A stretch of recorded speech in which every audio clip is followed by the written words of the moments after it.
Patrick, thank you so much for joining us. Sorry. The People's Pension has seen huge success in the past 7 years, something like 4 million savers represented. Auto-enrolment has been a big success, but what challenges do you feel there still are within that itself?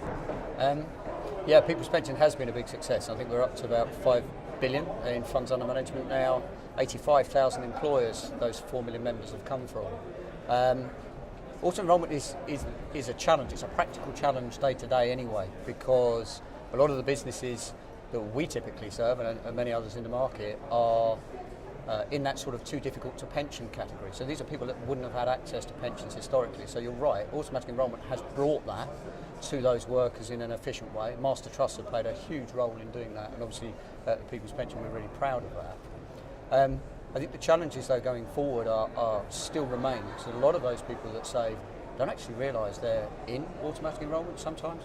Certainly they have a lack of awareness of the provider that money is lodged with, because that's through the employer that the scheme is allocated. So there's many challenges in terms of communicating and getting to the members.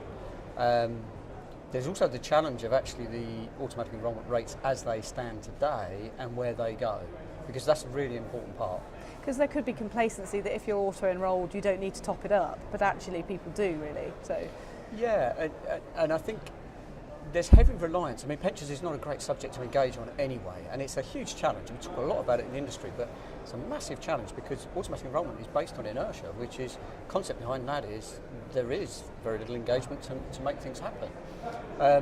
So part of the issue going forward is actually how do you make the member more aware, but the member themselves, the person with the policy, is very reliant on those rates that government effectively has set.